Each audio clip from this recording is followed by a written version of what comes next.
The purpose of this video is to give a brief description of who and what the Illuminati is, their plans, and their goals. Also to give a description of how the Illuminati is fulfilling biblical prophecy. Before just dismissing all of this information as just another conspiracy theory, please watch with an open mind, and pray that God will reveal the truth to you. Ephesians 6:12. For we wrestle not against flesh and blood, but against principalities, against powers, against the rulers of the darkness of this world, against spiritual wickedness in high places. The Illuminati conspiracy theory claims a super-secret society has penetrated governments, finance, science, business, and the entertainment industry with one goal in mind: world domination. For Christians, the seemingly far-fetched idea may hold a grain of truth from the book of 1 John. John mentions the coming of the Antichrist, a charismatic leader who will take control of the world's governments and rule for 42 months. Many who study Bible prophecy say the Illuminati are laying the groundwork for the Antichrist. Conspiracy theories abound. Some speculations links everything from wars to depressions, music to TV commercials to the Illuminati's overall plan to pacify people for the gradual takeover. The secret Illuminati Society was started in 1776 in Bavaria by Adam Weishaupt, a professor of canon law at the University of Ingolstadt. Weishaupt patterned his organization on the Freemasons, and some say Illuminati infiltrated that group. Revelation 3:9. Behold, I will make them of the synagogue of Satan, which say they are Jews, and are not, but do lie. Behold, I will make them to come and worship before thy feet, and to know that I have loved thee. In 1784 an act of God placed the Bavarian government in possession of evidence which proved the existence of the continuing Luciferian conspiracy. Adam Weishaupt, a Jesuit-trained professor of canon law, defected from Christianity, and embraced a Luciferian ideology while teaching in Ingolstadt University. In 1770 the moneylenders who had recently organized the House of Rothschild retained him to revise and modernize the age-old protocols designed to give the synagogue of Satan ultimate world domination so they can impose the Luciferian ideology upon what remains of the human race, after the final social cataclysm, by use of satanic despotism. Weishaupt completed his task May 1, 1776. Jennifer, thanks. Hollywood is about to unleash another blockbuster, Angels and Demons, from the same guy who brought you the Da Vinci Code. The story exposes a secret society called the Illuminati, but this shadowy group has a very real secret that stretches all the way to Arizona. Investigative reporter Tammy Leitner brings us a story of money, murder, and mystery right here in the Valley. We are under attack from an old enemy. Fine, Professor London. The race to save the Vatican and all of humanity from the clutches of the Illuminati is great fiction on the big screen. But the powerful organization is no myth. The Illuminati do exist. Our modern Illuminati mystery brings us to the most unlikely of places, Sun City, the quintessential retirement community. And among the retirees, a man with a secret. Paul Marcinkus was once a papal guard, an archbishop, and president of the Vatican Bank. Oh no, he knew quite a bit. And what Marcinkus knew is at the center of a conspiracy theory that has endured for decades. Attorney Jonathan Levy has been locked in a legal battle with the Vatican Bank for years. He says Marcinkus is the central figure in the mysterious death of this man, Roberto Calvi. Calvi, like Marcinkus, was an Italian banker. They very well were the Illuminati, at least in Italy. Powerful people behind the scenes operating in secrecy. In 1982, Calvi was found hanged from the Blackfriars Bridge in London. It was staged to look like a suicide.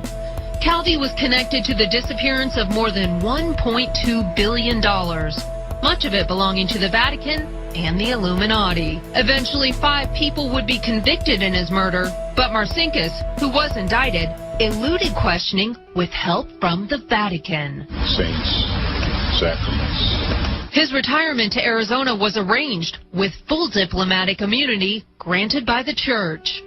Extradition was denied again and again. And he kept his secret, never speaking to reporters, to investigators, or members of his congregation at St. Clement of Rome in Sun City. I thought it was kind of tasteless, the way people would come up to him in the sacristy and say, yeah, what really happened back then? And he just kind of smile and change the subject. Decades of whispers were silenced forever with the death of Marcinkus in his home 3 years ago. Do you think the secret dies with him? I think he was a true foot soldier of the church, and that we'll stand a much better chance of finding out about the Kennedy assassination.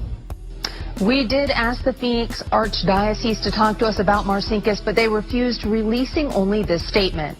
Those priests who knew him in his retirement are not going to go on camera and speculate about rumor and innuendo that they know nothing about. And so the mystery endures. I'm Tammy. The plan required the destruction of all existing governments and religions. This objective was to be reached by dividing the masses into opposing camps in ever-increasing numbers on political, racial, social, economic and other issues. The opposing sides were then to be armed and an incident provided which would cause them to fight and weaken themselves as they destroyed national governments and religious institutions. In 1776 Weishaupt organized the Illuminati to put the plot into execution. The word Illuminati is derived from Lucifer and means holders of the light. Using the lie that his objective was to bring about a one-world government to enable men with proven mental ability to govern the world, he recruited about 2,000 followers. These included the most intelligent men in the field of arts and letters, education, the sciences, finance and industry. He then established the lodges of the Grand Orient to be their secret headquarters. Because Britain and France were the two greatest powers at the end of the 18th century, Weishaupt ordered the Illuminati to foment the colonial wars to weaken the British Empire and organize the Great Revolution to weaken the French Empire. The latter he scheduled should start in 1789. A German author named Zwack put Weishaupt's revised version of the age-old conspiracy into book form and named it Einheit Original Scripten. In 1784 a copy of this document was sent to the Illuminists Weishaupt had delegated to foment the French Revolution. The courier was struck dead by lightning as he rode through Ratisbon on his way from Frankfurt to Paris. The police found the subversive documents on his body and turned them over to the proper government authorities. After careful study of the plot, the Bavarian government ordered the police to raid Weishaupt's newly organized lodges of the Grand Orient and the homes of some of his most influential associates.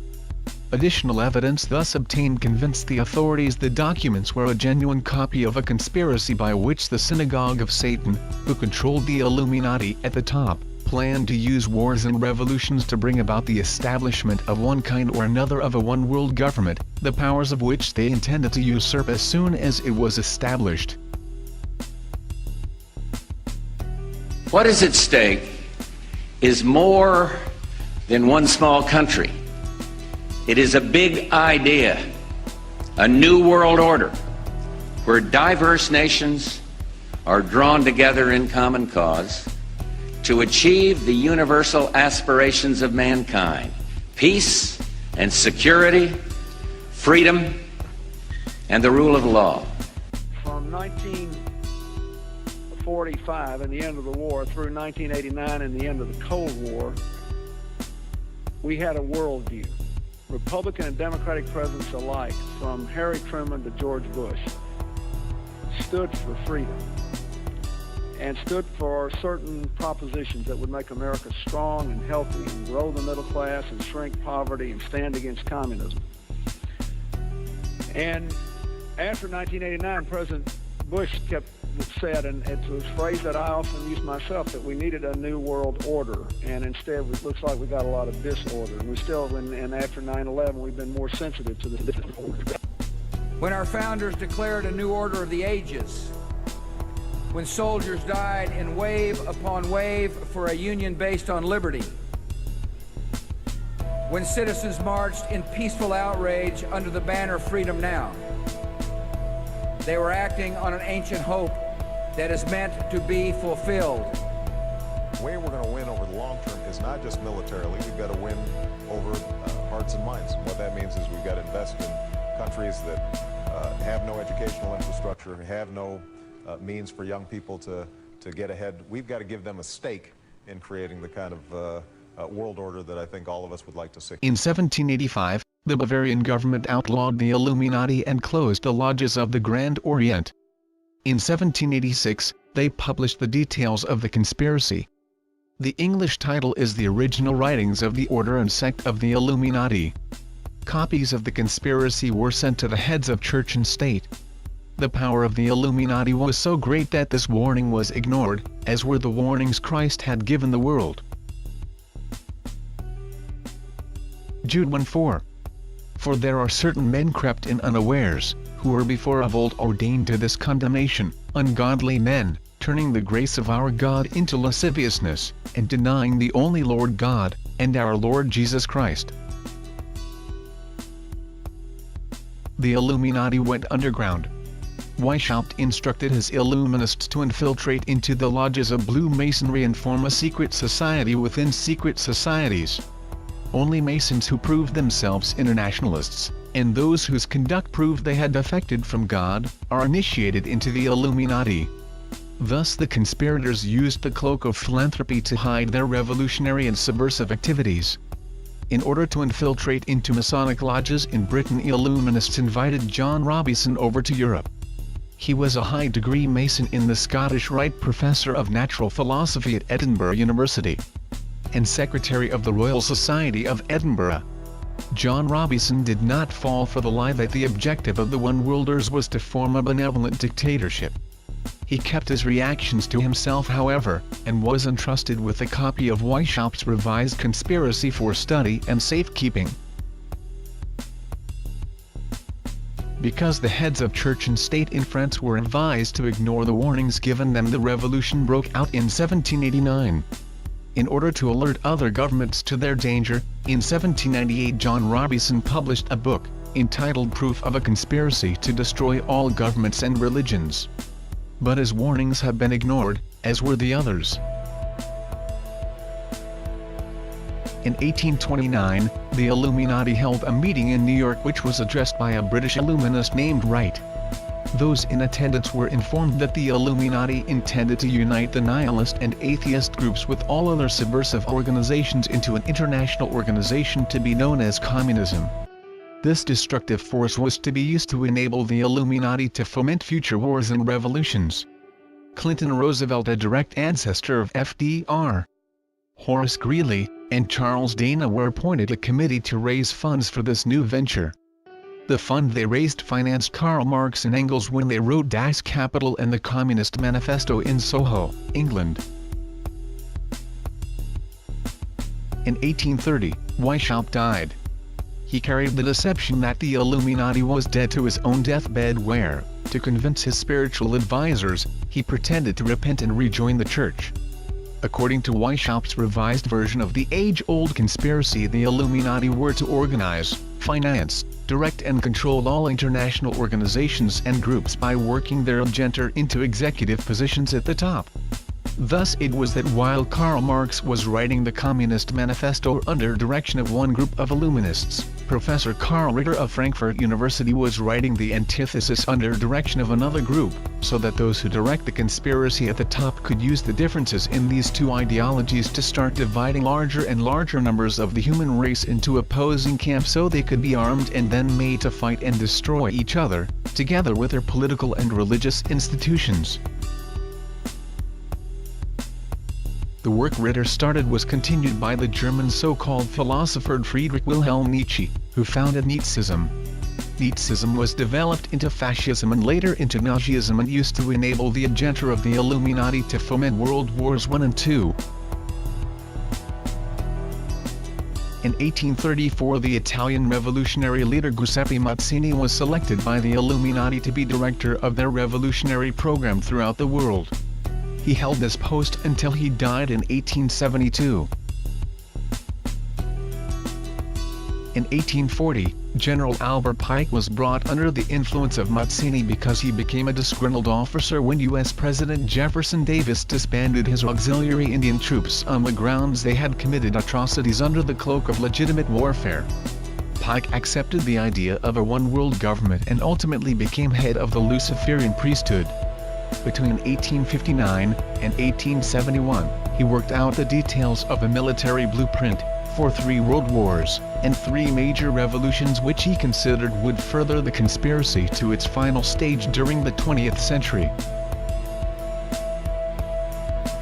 Most of his work was done in the 13-room mansion he built in Little Rock, Arkansas, in 1840. When the Illuminati and the lodges of the Grand Orient became suspect because of Mazzini's revolutionary activities in Europe, Pike organized the new and reformed Palladian Rite. He established 3 supreme councils. One in Charleston, South Carolina, another in Rome, Italy and another in Berlin, Germany. He had Mazzini establish 23 subordinate councils in strategic locations throughout the world. These have been the secret headquarters of the world revolutionary movement ever since. Long before Marconi invented wireless radio, the scientists who were of the Illuminati had made it possible for Pike and the heads of his councils to communicate secretly. It was the discovery of this secret that enabled intelligence officers to understand how apparently unrelated incidents took place simultaneously throughout the world, which aggravated a situation and developed into a war or revolution. Pike's plan was as simple as it has proved effective. He required that communism, Nazism, political Zionism, and other international movements be organized and used to foment the 3 global wars and 3 major revolutions. The First World War was to be fought so as to enable the Illuminati to overthrow the powers of the Tsars in Russia and turn that country into the stronghold of atheistic communism. The differences stirred up by a junta of the Illuminati between the British and German empires were to be used to foment this war. After the war ended, communism was to be built up and used to destroy other governments and weaken religions. Fascists and political Zionists. This war was to be fought so that Nazism would be destroyed and the power of political Zionism increased so that the sovereign state of Israel could be established in Palestine. During World War II, international communism was to be built up until it equaled in strength that of United Christendom. At this point it was to be contained and kept in check until required for the final social cataclysm. Can any informed person deny Roosevelt and Churchill did not put this policy into effect? On August 15, 1871, Pike told Mazzini that after World War III is ended, those who aspire to undisputed world domination will provoke the greatest social cataclysm the world has ever known. We quote his own written words taken from the letter catalogued in the British Museum Library, London, England. The Third World War must be fomented by taking advantage of the differences caused by the agents of the Illuminati between the political Zionists and the leaders of Islamic world. The war must be conducted in such a way that Islam, the Muslim Arabic world, and political Zionism, the State of Israel, mutually destroy each other. Meanwhile, the other nations, once more divided on this issue, will be constrained to fight to the point of complete physical, moral, spiritual and economical exhaustion. We shall unleash the nihilists and the atheists, and we shall provoke a formidable social cataclysm which in all its horror will show clearly to the nations the effect of absolute atheism, origin of savagery and of the most bloody turmoil.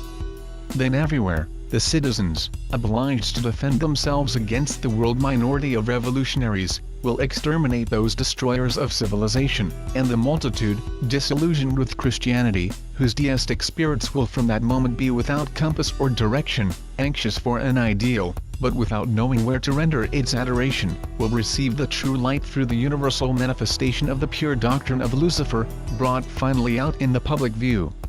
This manifestation will result from the general reactionary movement which will follow the destruction of Christianity and atheism, both conquered and exterminated at the same time.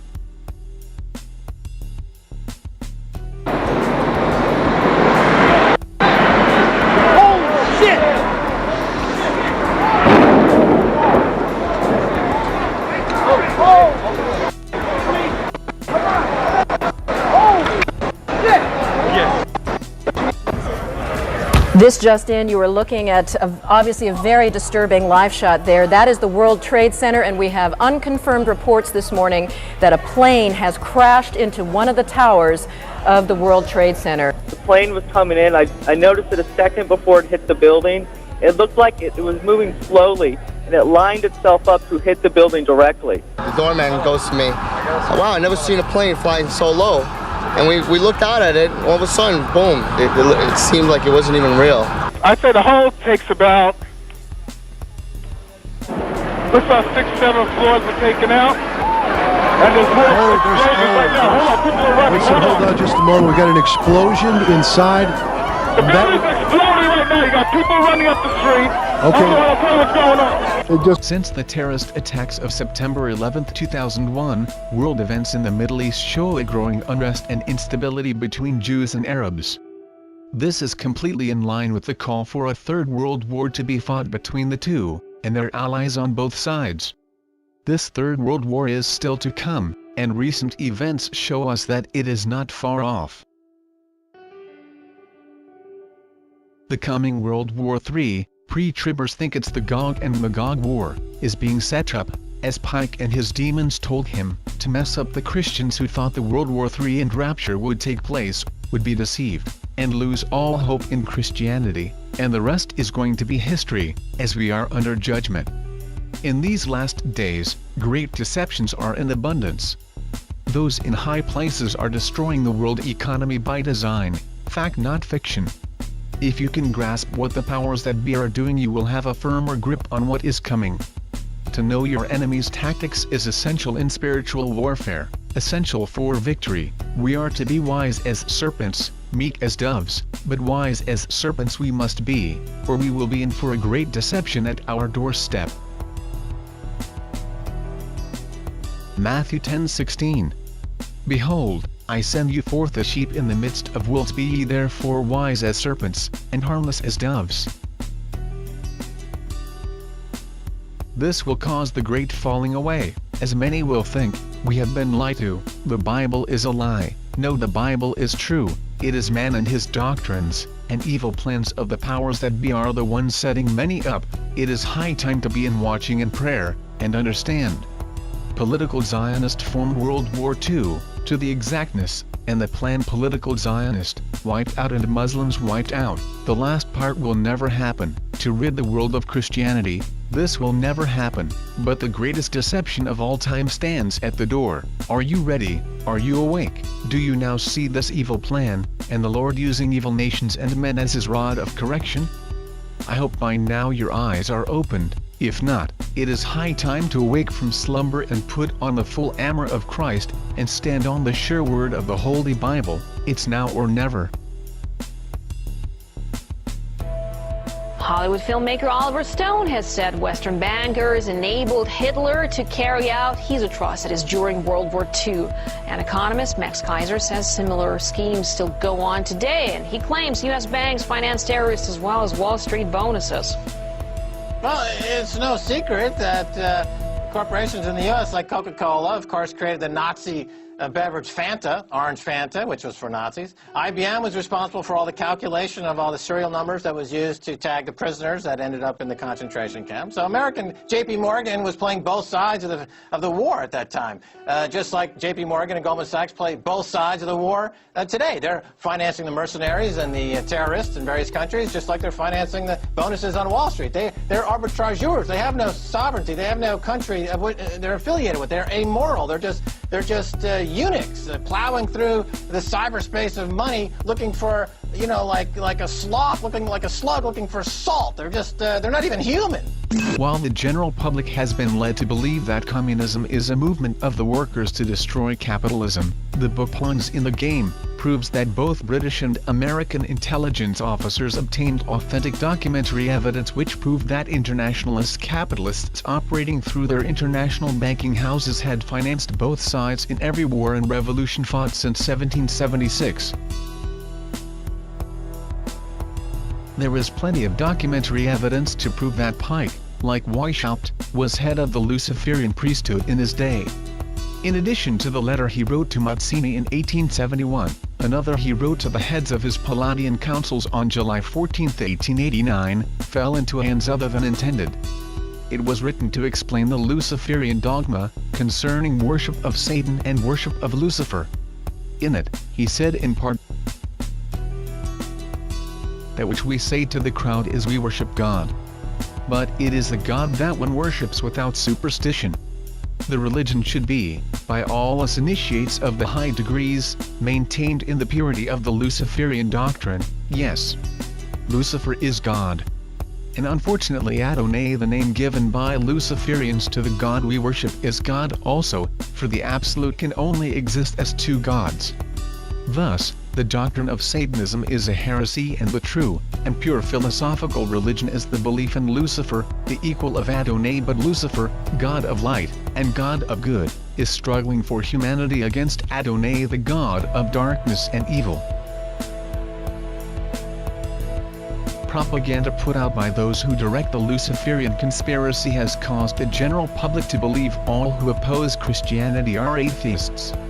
This is a deliberate lie circulated to hide the secret plans of the high priests of the Luciferian creed who direct the synagogue of Satan, so that the human race still find it impossible to establish on this earth God's plan for the rule of the universe, as he explained it to our first parents in the Garden of Eden, told in Genesis.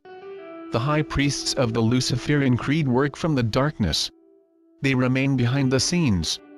They keep their identity and true purpose secret, even from the vast majority of those they deceive into doing their will and furthering their secret plans and ambitions. In 1925, His Eminence Cardinal Caro Y. Rodriguez, Archbishop of Santiago, Chile, published a book, The Mystery of Freemasonry Unveiled, to expose how the Illuminati, the Satanists, and the Luciferians had imposed a secret society upon a secret society.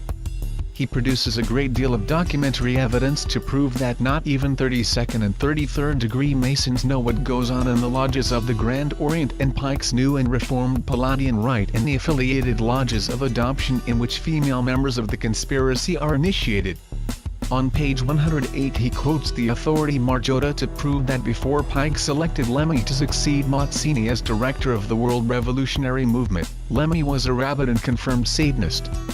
But after he had been selected, he was initiated into the Luciferian ideology. Some of us are against the Illuminati, and we are against the Illuminati at our own detriment.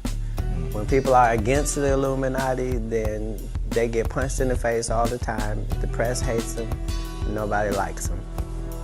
Comic Cat Williams has had a controversial visit to Seattle the past few days, and tonight we all love Dave Chappelle. Exactly. Dave Chappelle has never been a part of the Illuminati. They don't want him or me or people like us. Yeah. But now it's not necessary for us to stir up that hornet's nest unless we intend to get stung 1,000,000 times. I didn't understand that. They had to sting me 1,000,000 times. Let me explain something to you. I know it's people doing poorly in this country. Yeah. And they shot Trayvon Martin dead for looking kind of like I look. Yeah.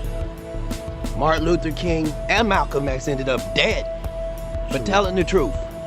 So as a comedian, I don't think it won't happen to me. I think they've thrown me in jail 36 times in 36 months, and I think you've never seen me in a court of law. That means they're effing with me. I don't really know how to complain because all of the people that I ever looked up to had to go through it too. So I know how much they talked about Martin Luther King, and I know what they end up doing to him. I know this same story about Jesus and a few of my uncles. So now I know that if your mouth is really, really big and you try to tell the truth for a living and you like to air people out, hatred is coming your way. America ain't about what the fuck happens to you. America's about what the fuck you do when the shit happens to you. So now,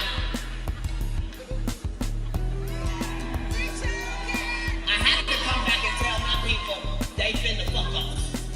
When you go home into your 2012, understand they already have concentration camps in the United States of motherfucking America that they've been building for 4 years now. And the question is, who in the fuck is you finna put in there? We already got a prison, and that motherfucker is so packed. I didn't know it was going to be this type of hatred, but you know, I'm concrete in all things because of He who strengthens me. So that doesn't mean I always make the right decisions, but I am going to stand by what I stand for. Learned theologians have stated that Lucifer, Satan, or called the head of the forces of evil, simply the devil, knows he did wrong and knows that he was wrong. He is a pure spirit and therefore indestructible. Knowing he is wrong, he still is determined to drag as many souls as possible into hell with him to share his misery.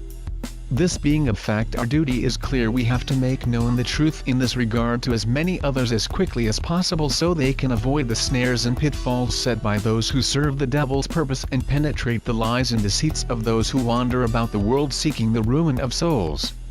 Weishaupt's plot requires the following. Number 1. Abolition of all ordered national governments. Number 2. Abolition of inheritance. Number 3.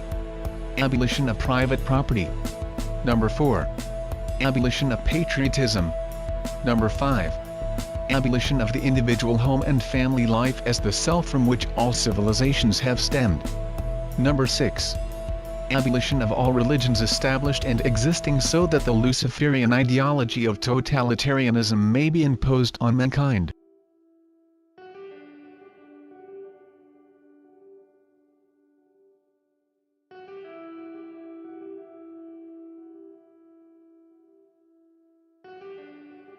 The Bilderberg Group.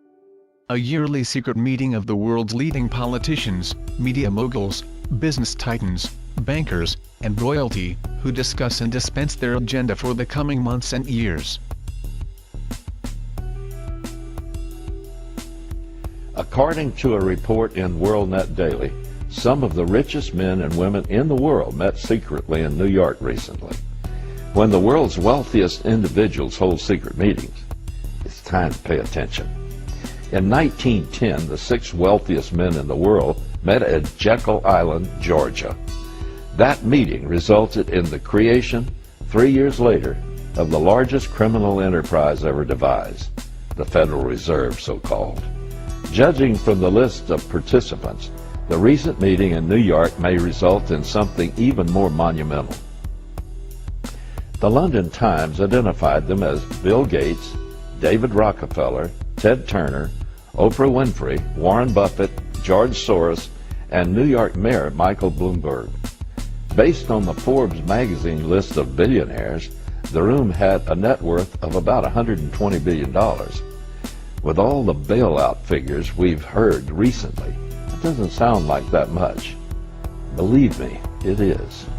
$120 billion is about equal to the annual budget for all of New York State, from New York City to Buffalo, and everything in between. The meeting, which took place in early May, was at the home of Sir Paul Nurse, a British Nobel Prize-winning biochemist and president of Rockefeller University. Microsoft's founder, Bill Gates, called the meeting. The London Times reported the informal afternoon session was so discreet that some of the billionaires' aides were told they were at security briefings.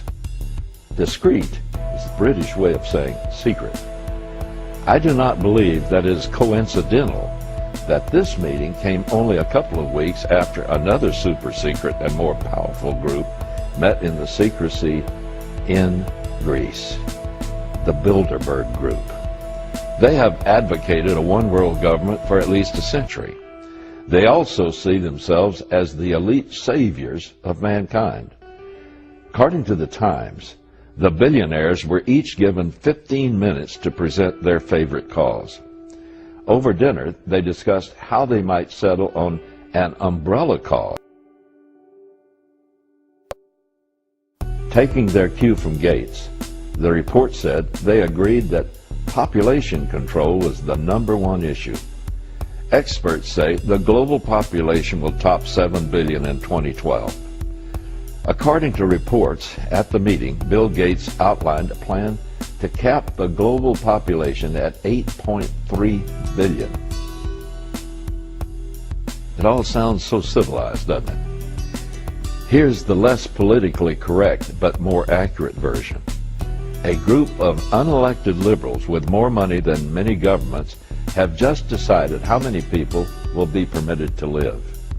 This group of self-appointed governors will now have to draw up criteria to be used to decide who will not be permitted to live and how they will die. It can and will be dressed up in polite and civil terms, but in the end, it means certain people will have to die. The meeting was billed as a meeting of philanthropists wanting to do good. But one can put lipstick and pearls on a pig, and it'll still be a pig. In the final analysis, there's only one way to cap a population, by deciding who's permitted to live, and who, for the good of all, must die. The Council on Foreign Relations, a private organization that masquerades as a government committee which has tremendous influence over foreign policy and is used to construct the New World Order. Thank you very much, Richard, and I am delighted to be here in these new headquarters. I have been often to, I guess, the mothership in New York City, but it's good to have an outpost of the Council right here down the street from the State Department. We get a lot of advice from the Council, so this will mean I won't have as far to go to be told what we should be doing and how we should think about the future. The Trilateral Commission, a private organization set up by David Rockefeller for the purpose of organizing America, Europe, and Japan into the New World Order. But the Council of Foreign Relations, I thought, was really a fascinating organization. And of course, a lot of people have always raised that question, what about the Trilateral Commission? And they look upon the thing as almost as if it's this conspiracy to snuff out civilization. Could you tell us about the Trilateral Commission? Yes, I'd be glad to. I say it's very dangerous, with my tongue in cheek, to say the least. But it is true that some groups have said that it was very dangerous. In point of fact, it was an organization that I had a hand in starting at a moment when I felt very concerned that when Japan was becoming a major power in the world, that the Japanese people, leaders of their business and important parts of the Japanese economy, had very little contact with people in the United States and Europe.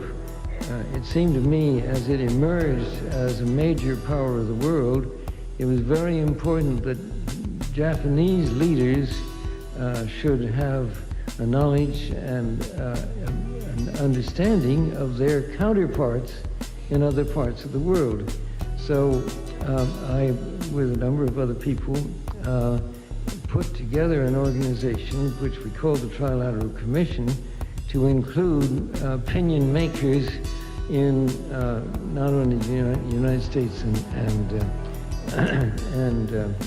Europe, but also Japan, so that Japanese leaders, not necessarily top government leaders, but opinion makers, would have a chance to become acquainted with their counterparts.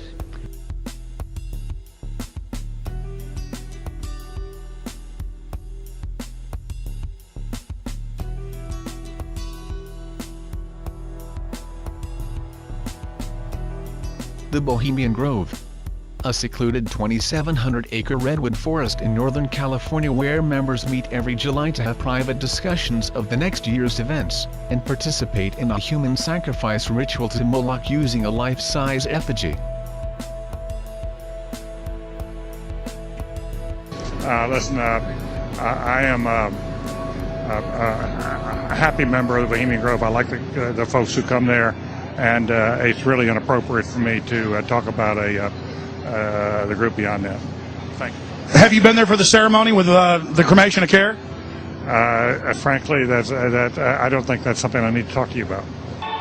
Great owl of Bohemia, we thank thee for thy adjuration.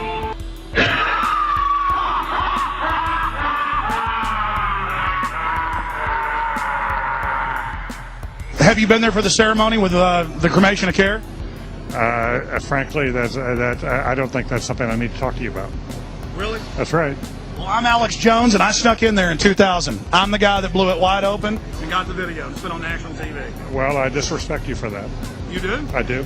But there's a lot of big public officials going in there. Don't we deserve to know? You took I don't know anything about you, and I don't know anything about your film. But if you go in there with an understanding, you violated that understanding by releasing that film, and I don't respect you for that. Really? But we have public officials. I'm sorry. You took an understanding when you went in there that you would not do that film. And did you have an understanding when you went in there? No. Did you crash it? Yes. Yeah, and it has no trespassing signs there too, doesn't it? No, they put them up after. Oh, I'm sorry. Just walked in. I'm sorry, sir. I've been there before. I know what the circumstances are, and I'm sorry you violated the understandings. That was not a gentlemanly thing to do. But what about the ritual? Is the ritual genuinely?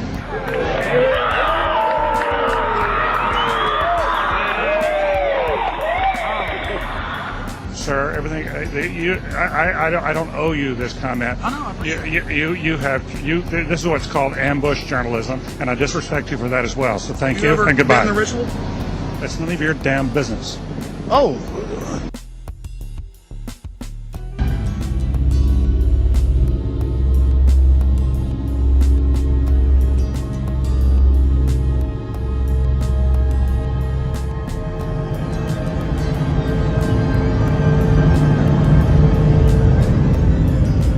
The Federal Reserve, a private bank that most Americans think is a government agency simply because of its name.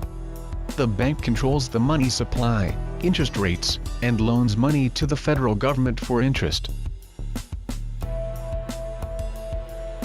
At least you're getting back to the point where you can start to look at fundamentals, and that's good news. What happened? I think you're in a liquidation phase. I think Kirsten had it exactly right. I think there's a bunch of wrong-footed moves by Hank Paulson and the Illuminati of the country, if you will, and I think we're paying for it right now. What? Freemasonry, a fairly well-known global secret society in the form of a men's fraternity which is harmless on the lower levels, but within the cloak of secrecy at the top, members are intimately involved with nefarious occult activities and worship Lucifer. Lucifer, what is your problem? Just that, sir. Okay. I'm a Christian, sir. I'm pure and virtuous and wholesome and innocent. How can you say anything bad about me? Sir, you need to be born again. I am born again. Now, did you just say that you were Lucifer? I am Lucifer. Okay, define Lucifer for me. Pure, virtuous, wholesome, innocent individual that's out to help people. Lucifer is? Yeah. Say that again. Lucifer is a pure, holy... Virtuous. Virtuous. Now, is he the Lucifer that God created? That's the same one. Oh, man, this is great. I'm going to put this on the internet. Oh, Amen. God bless you, Amen. brother. Because that's exactly what the Shriners and Masons teach, is that Lucifer is light. No. And you're what you're about confirming those hospitals? You know what, sir? Jesus said, many will say to me on that day, Lord, Lord, did we not do these good deeds in your name? And you'll say, away from me, you workers of iniquity. I never knew you. Jesus said it? In Matthew chapter 5. So you're a Christian and you don't know that. Actually, no, I really am. You are. Because I'm pure and virtuous. You're pure and virtuous, okay. Yeah. Mm-hmm. In other words, you're perfect without Jesus, right? No. Okay, tell me about Jesus. Who is Jesus? Well, he's my leader. Is he the Son of God? Yes, he is. Is he the only worshipful master? Yes. Have you ever been called worshipful master? No, because I've just been too busy. I've been working. Working? Been working to help people. What like kind you. of work? Okay. Get out of here. See, this is what a Mason confesses, is that Lucifer is light. You heard it? Skull and Bones, an elite fraternity at Yale University in Connecticut which chooses 15 new members each year and inducts them into the Illuminati with satanic rituals and pretend human sacrifices. This evening, getting under the skin of the Ivy League, those 8 old, definitely distinguished colleges that are known for their ivy-covered buildings and their sometimes superior attitudes to other colleges and universities, which often gets under the skin of people who went elsewhere.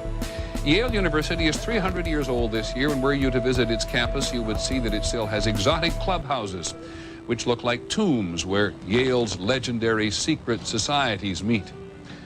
Their prestige and importance have largely evaporated, but the rituals are still a secret. And so when we heard that some enterprising characters had managed to spy on the famous Skull and Bones Society, well, we couldn't resist. Here's ABC's Dan Harris. The videotape provides a grainy glimpse into what appear to be the initiation rituals of a secret society that's been around since 1832, whose members have gone on to be leaders of Wall Street and the White House, the Senate and the Supreme Court. They're sort of trying to scare the initiates, make them, disorient them, frighten them. New York Observer investigative reporter Ron Rosenbaum accompanied a team of Yale students who shot these pictures 9 days ago. Rosenbaum's curiosity about Skull and Bones was permanently piqued when, as a classmate of George W. Bush, he lived right next to the Tomb, the group's heavily fortified home. From their perch, Rosenbaum and his cohorts taped the Tomb's courtyard. What they captured, they say, was initiates, known as neophytes, being forced to kiss a skull, then members performing a mock killing. It may look like your average fraternity nonsense, but Rosenbaum says it's not. Even though it may seem silly to us, it seems to mean something to them, and you can't argue with the success of Skull and Bones. True. Famous alums include senators John Kerry and John Chafee, to name two, cabinet secretaries such as Averell Harriman, and 3 presidents, William Taft, George Bush, and George W. Bush, who's been reluctant to talk about Skull and Bones. Does it still exist? The thing is so secret, I'm not even sure it still exists. In recent years, by many accounts, the on-campus influence and allure of Skull and Bones has waned dramatically, and there is no proof that the rituals recently caught on videotape are the same ones performed by the current president. Still, Rosenbaum says the tape is a valuable artifact, an extremely rare view into the secret society that groomed the American ruling class for generations. Dan Harris, ABC News, New York. That's our report on World News Tonight. Don't forget Nightline. The military. The Joint Chiefs of Staff, who are the head officials of each military branch, are carefully promoted and chosen for their willingness to serve the Illuminati. Secret cells committed to black ops are also under their control. By the time I was 17, this is when I was initiated as a third-level witch. Generically speaking, it's known as a master witch, or what's properly known as a high druid priest. This gave me automatic authority over a region. Now, a region is the governing area in which an Illuminati has full authority over. In this particular region, we had over 1,000 Illuminists within it. A year later, under orders from my bosses, and I'm going to tell you right now, I was under orders. This was not my decision. I joined the United States Army. There was an ongoing plan since the mid-60s in which the Illuminati were infiltrating military bases throughout the world. The reason they were doing this is because they wanted to gain access and control over all the forts throughout the world. Now, if you can gain access, of course, to these soldiers, let's say you set up a coven at a particular base. You recruit the people from communications, from supply, wherever. If these people are in, and they're one of you, well, because they're one of you, you have access to what they have access to. And we're talking about some very high-level secrets now. But because they were one of us, they would just bring all this stuff over to us upon demand. The Vatican. Once seen as the enemy of the Illuminati, the leadership within the Catholic Church and the secret of Jesuits have been working hand in hand with them for many years. The Pope could one day be the false prophet talked about in the Bible who will tell the world that the Antichrist is the return of Jesus.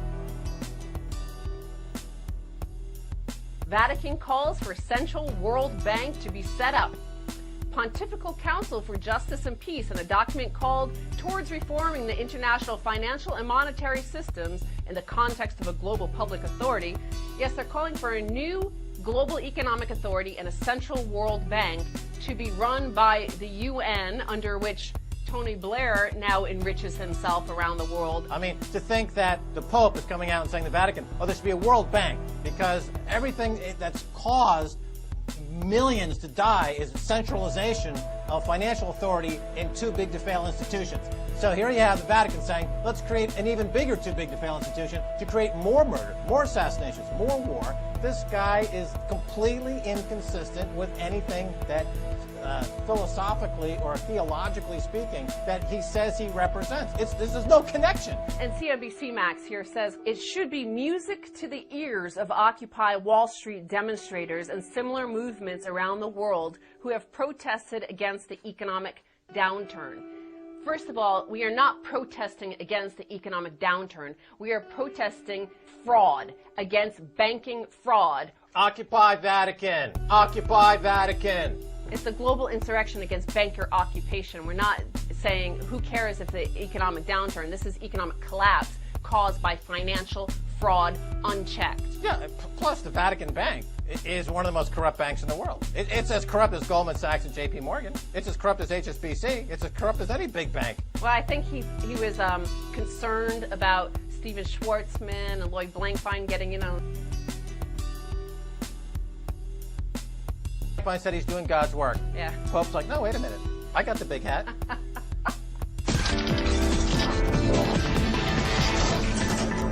Knights of Malta, an organization within the Catholic Church that is believed to contain an inner circle of individuals who work in tandem with the Jesuits, to secretly maintain and expand the wealth and influence of the Catholic Church.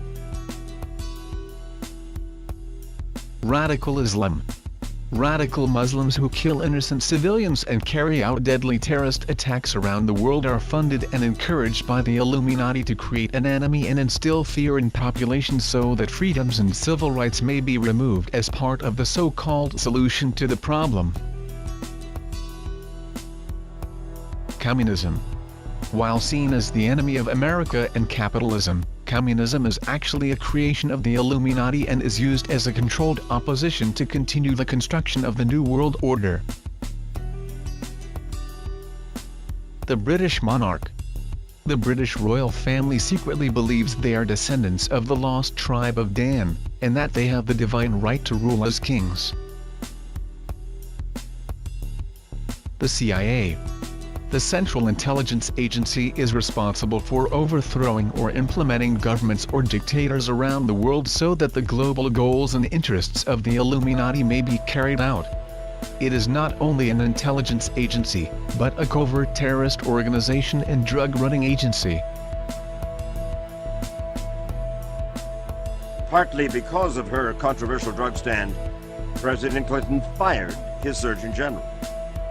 But there was more disturbing news in the fall of 1993 when a report revealed that the government itself may have been running drugs.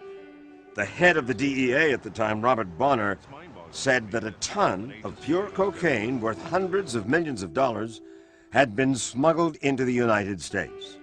And he blamed the CIA, saying the agency had joined the Venezuelan National Guard in drug smuggling. Let me understand what you're saying. A ton of cocaine was smuggled into the United States of America by the Venezuelan National Guard? Well, in cooperation with the CIA? That's exactly what appears to have happened.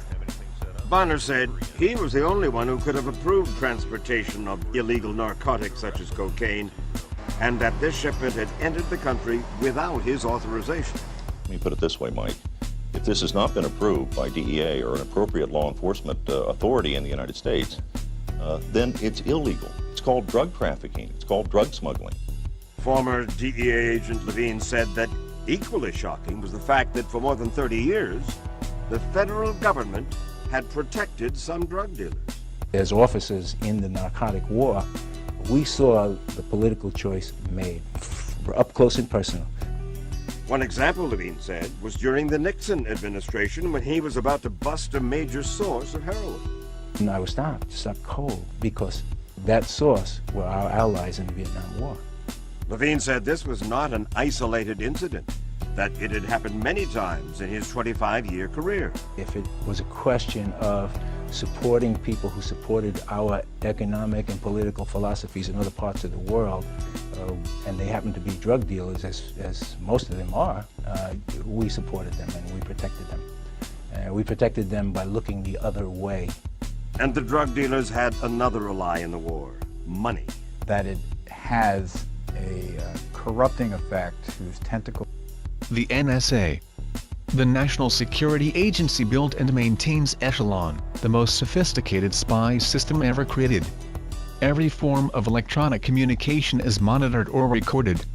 Keywords, voice prints, and specific phone numbers are tagged and intercepted among the billions of communications around the globe.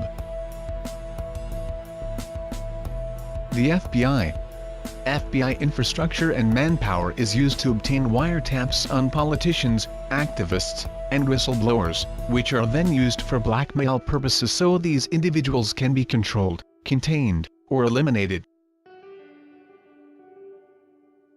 The DEA.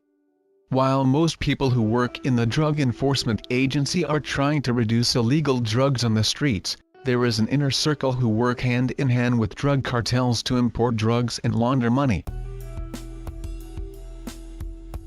Pharmaceuticals. Prescription drugs are designed and advertised as magic pills for every ailment from depression to anxiety, and mask the symptoms while ignoring the root cause behind these ailments to help keep the population legally sedated and out of the way. Entertainment. Money is funneled to promote musicians, TV shows, and films which teach and encourage immorality and violence, and help to keep the masses mesmerized and out of the way of political and social agendas that are being implemented. And I just think that the whole idea of celebrity and fame has become really convoluted and, kind of bastardized, like whereas fame used to be the byproduct of success, and now it's the ultimate goal. And if your ultimate goal is to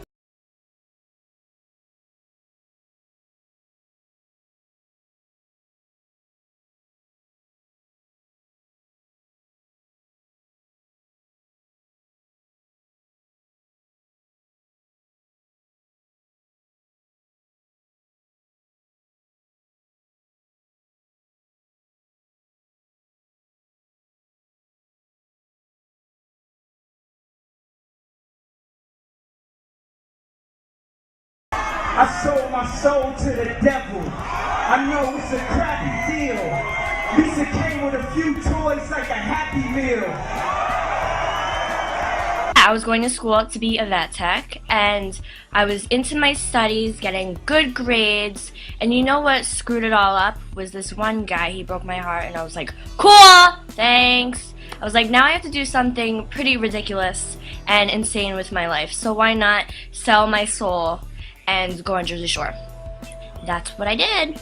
And everything, and then when I was 6, all of a sudden, I was they started to tell my younger cousin that she was she was the real singer? Yeah, and it really upset me, so I summoned Satan, and I write about how I made it. Where do you summon Satan in the book? It's in the chapter called Eat, Pray, Love, Conjure Satan. And when I was 12 years old, I signed a deal with Satan in my room, and I was to... CBS doesn't condone this. Wait a minute. Because I wanted to get famous no matter what, and, then I forgot that I had this deal with Satan and everything, and then I got really famous. And then one day I, had this tragic singing accident at yes, I remember that. Music. Satan represents the powers of force in nature, and we feel that a cleansing of the idiot ideology of the pallid, incompetent Christ is in order. And so this is something that the Church of Satan is conducting on many different avenues. We're doing this through the use of what we have called aesthetic terrorism. This involves the creative use of art, music, writing, effectively what we call propaganda, the dissemination of information to influence what we call iron youth. The Mormon Church. This pseudo-Christian cult was founded by Joseph Smith, a 33rd-degree Freemason in 1830 based on his fraudulent Book of Mormon, and has steadily grown in wealth and size ever since. They teach and believe that Mormons are the only true Christians. Jehovah's Witnesses. Founded in the late 19th century by Charles Taze Russell, this Christian cult teaches a dramatically different doctrine than traditional Christianity, and serves as a poison to Christian theology. Rhodes Trust. Named after Cecil Rhodes, as it was written in his will, the Rhodes Scholarship is an award given by the Rhodes Trust for a student to study at the University of Oxford in England. Students who are seen as potential assets for the Illuminati and their plans are given this scholarship. The Cosmos Club. A social club founded in 1878 in Washington, D.C. whose goal is the advancement of its members in science, literature, and art. Its members have included many recipients of the Nobel Prize, Pulitzer Prize, and Presidential Medal of Freedom.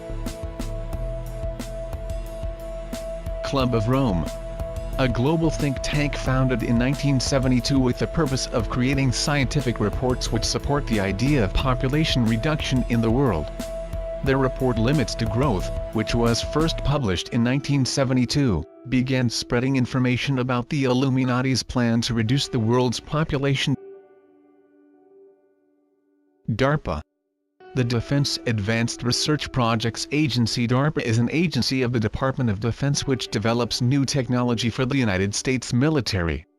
Some completed projects include the directed energy weapons such as the Active Denial System ADS, the High Energy Liquid Laser Area Defense System HELIDS, and the Predator drones.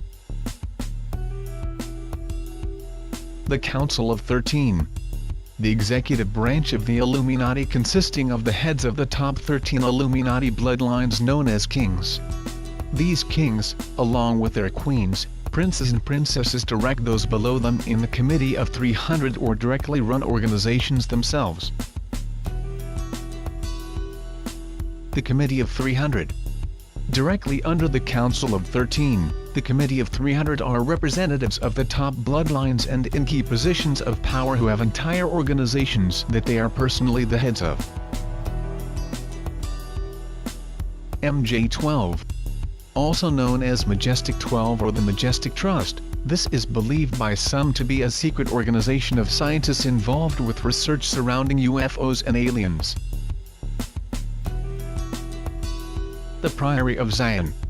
This alleged organization supposedly hides and protects a secret bloodline of Jesus and Mary Magdalene. The bloodline myth is, in reality, a cover story for the bloodline of what will one day give birth to the Antichrist so he can claim the divine right to rule according to the prophecy of the Old Testament with regards to the bloodline of the Messiah. Satanic cults and churches. Organizations like the Church of Satan, the Temple of Set, the Brotherhood of Saturn, the Order of the Golden Dawn, and the Ordo Templi Orientis OTO, act as recruiting grounds for entry-level occultism. United Nations.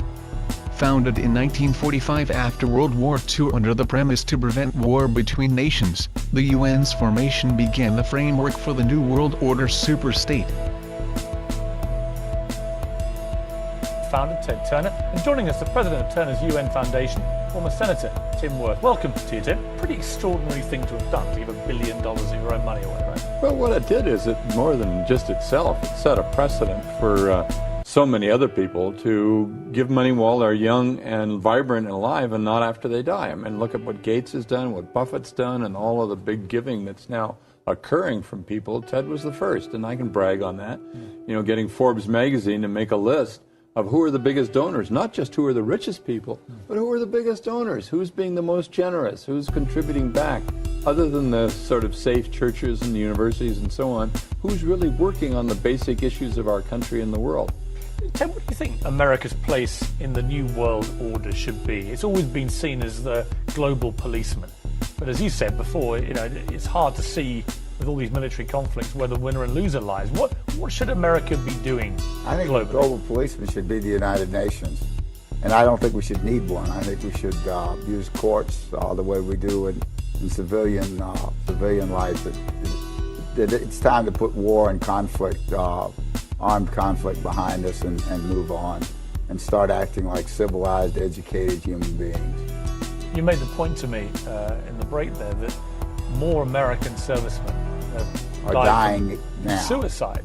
From suicide over there than are dying in combat. I mean, that's shocking, isn't it? Well, no, I think it's good because it's so clear that we're programmed and we're born to love and help each other, not to kill each other, destroy each other. That's an aberration. That's left over from hundreds of years ago. It's time for us to start acting enlightened.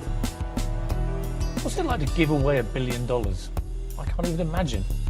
It was a third of what I had at the time, so it was a significant. You can't do it very often, but so I made a special occasion out of it. It was, destined for the United Nations to help the poorest people in the world. Are you pleased with how the money's been used? Absolutely. Baha'i. The Baha'i faith is a religious movement started in 19th century Persia with an estimated 5 to 6 million followers in more than 200 countries and territories. The teachings emphasize unifying the major world religions. Rosicrucians, an Enlightenment group dating back to the 1400s. While currently not a very powerful organization, the teachings within Rosicrucianism and the activities of its members were important aids in the Enlightenment era and the overthrow of the Catholic Church's rule. Monopoly corporations. For generations, the Illuminati has created and maintained businesses which form monopolies that are relied upon by populations. Oil companies such as Shell Oil, British Petroleum, ExxonMobil, and others have been their primary cash cows aside from banking. De Beers Diamonds and Monsanto are examples from other industries.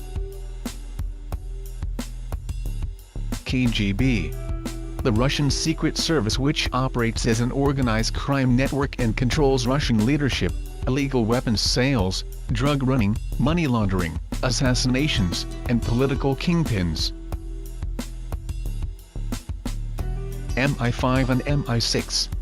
Just like all law enforcement branches and intelligence agencies in America have Illuminati handlers at the highest levels, the same is true for British MI5, which is equivalent to the FBI, and MI6, which is equivalent to the CIA. FEMA. The Federal Emergency Management Agency gives the President of the United States sweeping powers that in a declared emergency can be used to place citizens in detention centers or prison camps. Police and military are also given authority to walk door to door in communities and confiscate guns from registered gun owners who are law-abiding citizens. Insider documents recently obtained by InfoWars reveal the current and ongoing operations to staff FEMA and U.S. Army camps inside the U.S. According to our sources, KBR is contracting services for temporary fencing and barricades, along with other services required for temporary emergency environment camps. They're to be located in 5 regions of the United States. Defense Authorization Act, which allows indefinite detention of American citizens. All this at a time when economic conditions and mass demonstrations has patiently put into place the crucial elements of its police-state grid and plan for the internment of political enemies. Live. As the Department of Homeland Security and establishment media keep telling us, the next terror event will be on American soil and carried out by domestic patriot political groups, not Al-Qaeda. The FBI and the CIA have a long history of creating domestic terrorists, patsies, and shifting the blame over to their political enemies. It's all there. All the government documents, all the government admissions, a civilian inmate labor camp program run by the Army, where they're at, all the details down to how they're going to break the families up and where the children go and the forced inoculations and everything. I mean, it just boggles the mind that all of this is happening. The fact that detention camps are being constructed inside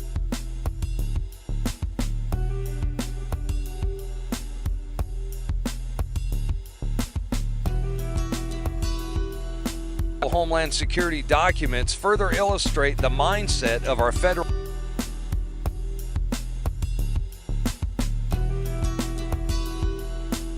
as potential terrorists, by default creating an entire nation of radicals and revolutionaries, where everyone is a suspect, equally guilty until proven.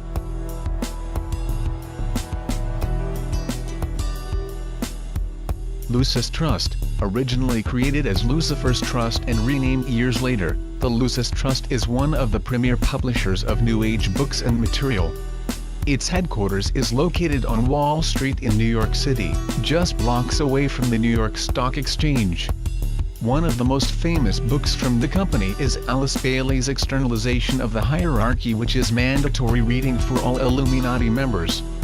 Various other private organizations or secret societies masquerading as college fraternities exist as both recruiting grounds for Illuminati supporters, and as a private environment where networking may take place between elite businessmen, politicians, and royalty. There are several other Illuminati-controlled organizations. If you would like to know more about them, then please do your own research. 2 Thessalonians chapter 2 verses 7 through 10. For the mystery of iniquity doth already work, only he who now letteth will let, until he be taken out of the way.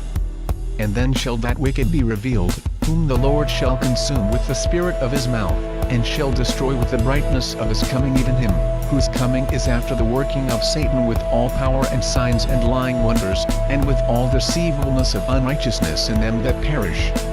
Because they received not the love of the truth, that they might be saved. Even though there is a grand plan to merge all the countries into a one-world government, it cannot succeed without God's permission. God's plan of salvation could not be stopped by the high priests or Romans, nor will his plan for humanity be pushed aside by the workings of man. The second coming of Jesus Christ is assured by the Bible. Only God the Father knows when it will occur. Christians, in the meantime, can be certain that events will play out exactly as Scripture says. Romans 10:9. That if thou shalt confess with thy mouth the Lord Jesus, and shalt believe in thine heart that God hath raised him from the dead, thou shalt be saved. Thank you for taking the time to watch this video. Please subscribe to the channel, and like us, and follow us on Facebook and Twitter. We need all the support we can get. Remember, Jesus saves. God bless.